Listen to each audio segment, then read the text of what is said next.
Contamos con la presencia de Jorge Molina, secretario general de UPCN. ¿Cómo te va, Jorge? Buenas noches. Gracias por haber venido. Héctor.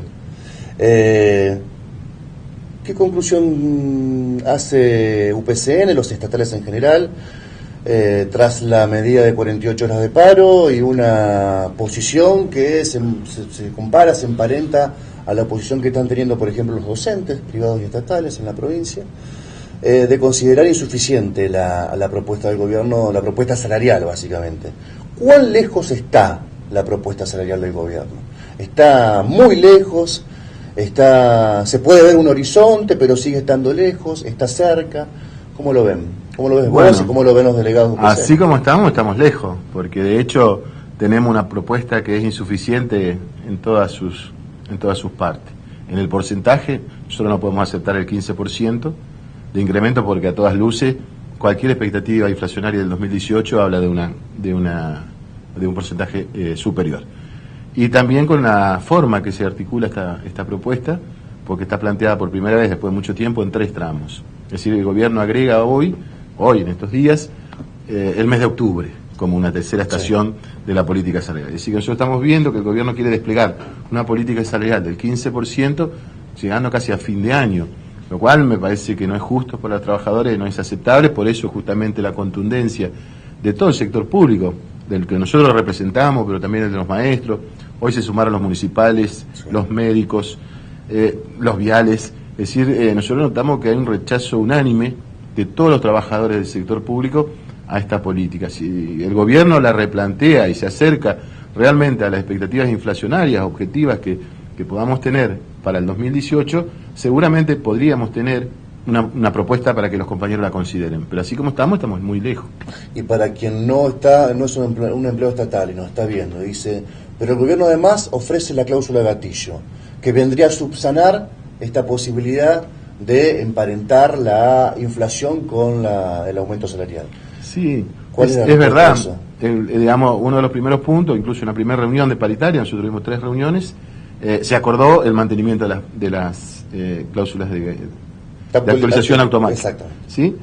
Pero yo también quiero comentarle que nosotros tenemos, si bien en ese momento significó una anticipación, que el último aumento salarial que tuvieron los compañeros trabajadores fue en el mes de julio.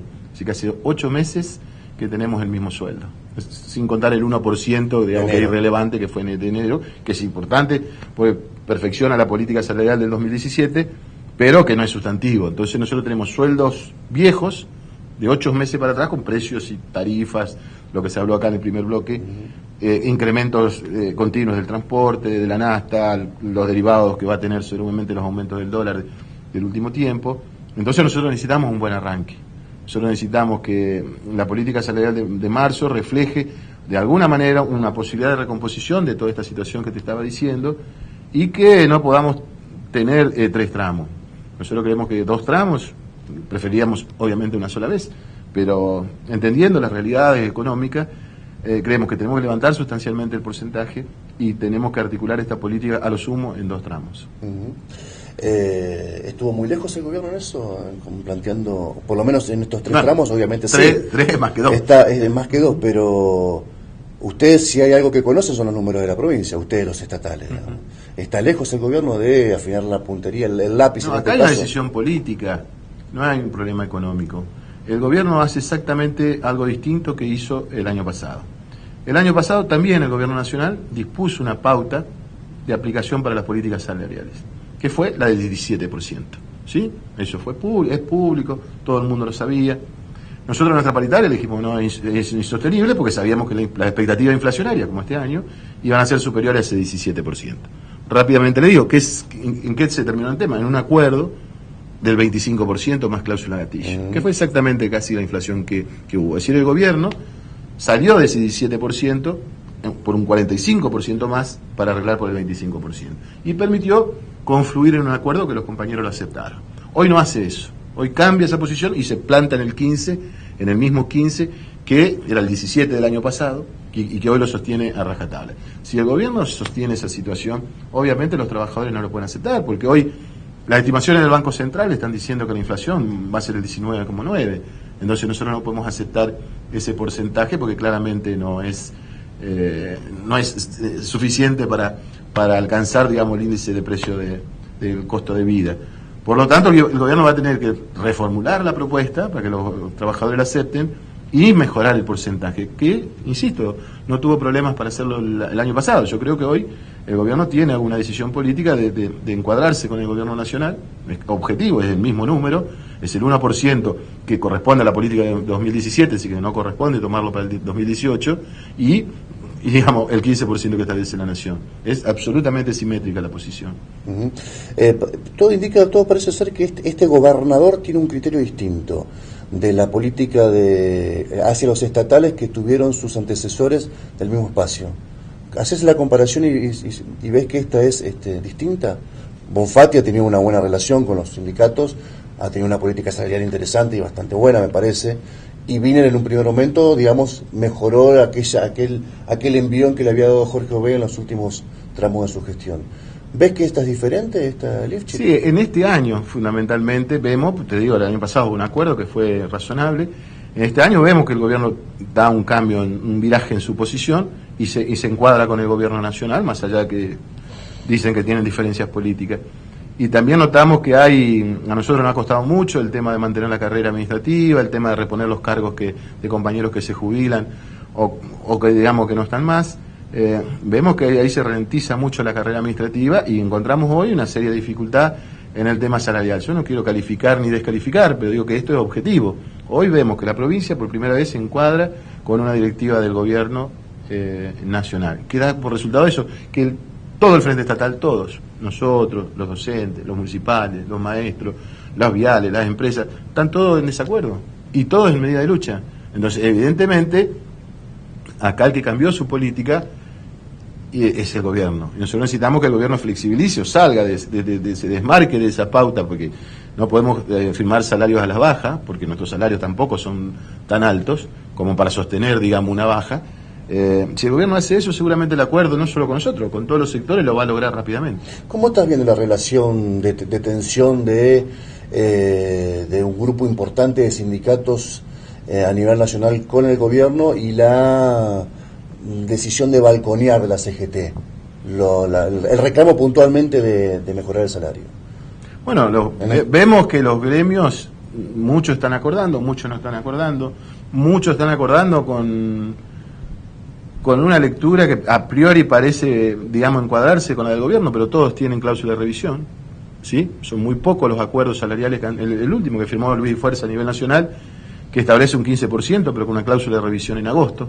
Casi todo, es decir, el gobierno nacional publica el 15%. No dice claramente que hay una cláusula de revisión, que no sea exactamente una cláusula gatillo, pero obliga a las partes a sentarse y obviamente el sindicato, si hay un desfasaje, va a pedir que ese desfasaje se lo cubra. Es decir, hay mucho de lecturas políticas en estos acuerdos, digamos, y cada gremio, bueno, nosotros somos muy respetuosos de lo que cada gremio resuelve para sí y para sus afiliados. Lo que sí tenemos una lectura pública de este tipo de convenio, de esta estructura de acuerdos, donde se muestra un porcentaje y no se muestra o sumas o compensatorios. Una media verdad, digamos. Exacto, o sumas o compensatorios o cláusulas de revisión. Pasó supóngase, en el acuerdo que tuvieron los municipales de la Ciudad Autónoma de Buenos Aires, muestran un 12, ¿sí? Pero hay una cláusula de revisión en julio. Obviamente que a esa altura, seguramente con los índices de inflación, que debe estar estamos media hora que salga el índice del mes de febrero, que especulamos que va a ser el 2,6, si usted lo suma al 1,8 de enero, seguramente ya para julio vamos a estar por sobre el 12. Uh-huh. Entonces los municipales de Buenos Aires creo que van a plantear la que se aplique la cláusula de revisión. Entonces, yo digo, todos los trabajadores merecen un sueldo digno independientemente de la actividad que se desarrolla, y los sindicatos tenemos la obligación y la responsabilidad de lograr que se cumpla ese objetivo. Por ahí, insisto, volviendo a la idea inicial, se presentan ciertas circunstancias, pero si uno lee, y nosotros estamos obligados a informarnos con cada uno de estos acuerdos salariales, siempre aparece al lado o compensatorios o modificaciones en la estructura de sueldo o cláusulas de revisión. A partir de una situación muy desafortunada, lamentable, que es la muerte de Alberto Maguire en el 2013, te tocó, digamos, encabezar ser secretario general de UPCN. En realidad, vos venías siendo secretario adjunto hace cuánto, hace por lo menos una década, ¿no? No, mucho más. ¿Mucho más? Mucho más, sí. Es decir que... Casi 20 años. Casi 20 años. Tenés 25 años de trayectoria en el primer nivel, digamos, del sindicalismo santafesino, lo que te permite hacer, te digo una comparación, porque puede sonar medio odiosa, pero ¿dónde crees que está la principal diferencia entre la política salarial que tuvo el kirchnerismo y la que tiene Mauricio Macri? Bueno, yo creo que se parte de conceptos distintos, digamos. Normalmente, y quiero globalizar para no entrar en cosas, el peronismo piensa que el salario es un derecho del trabajador y forma parte, digamos, del núcleo vinculante de la sociedad, así que el trabajador pueda consumir, pueda atender sus necesidades a través del fruto de su trabajo. Yo creo que hay ciertos sectores liberales que piensan que el salario es un costo. Entonces, sobre el mismo tema, el salario, tenemos dos miradas distintas. Entonces, cuando se plantea que es un costo, hay que bajarlo. Es decir, la política general de un empresario dice que tenemos que bajar los costos. Si nosotros ponemos el salario en ese capítulo, estamos diciendo hay que bajar los costos. Estos mismos sectores ven, con alguna razón en algunos puntos, la necesidad de que Argentina sea competitiva.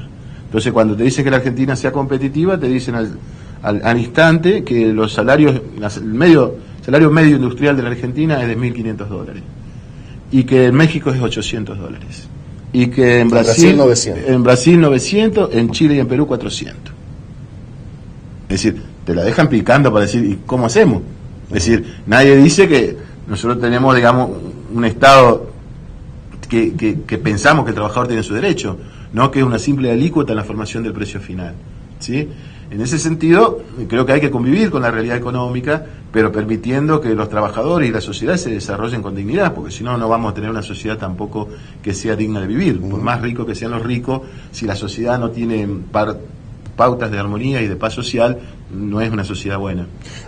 En tanto, infiero esto, que si consideras que uno, estimo que esta gestión ve el salario desde el punto de vista de un costo y la gestión anterior lo veía de un derecho, evidentemente ahí está el contraste, eso que hiciste marcar. Son miradas, claro, de cualquier manera tampoco a nosotros no fue tan fácil nunca, nadie nos llamaron a paritaria así, muchachos, cuando quieren, siempre la tuvimos que remar, pero había otro contexto donde se apostaba también no solo a que el salario era un derecho, sino que el consumo era la base, digamos, que hace los llevados. Y la protección del empleo también. Y la protección del empleo, el consumo, son dos miradas distintas. Obviamente también si la sociedad votó en contra, porque ese modelo también tenía crisis, tenía problemas, claro. Es decir, la inflación se basó sobre la emisión monetaria, hoy se basa sobre el endeudamiento externo, es decir, no estamos creciendo genuinamente ni antes ni ahora, digamos, tendríamos que confluir en una economía sólida, pero no que el sacrificio siempre sea de los humildes, de los jubilados, de los trabajadores, tendríamos que tener una sociedad más armónica, donde, como por ahí dice el presidente, todos pongamos un poco, pero que en serio sean todos. No siempre los de abajo. Gracias, Jorge, por la visita. No, muchas gracias. Jorge Molina, UPCN, hablando con nosotros.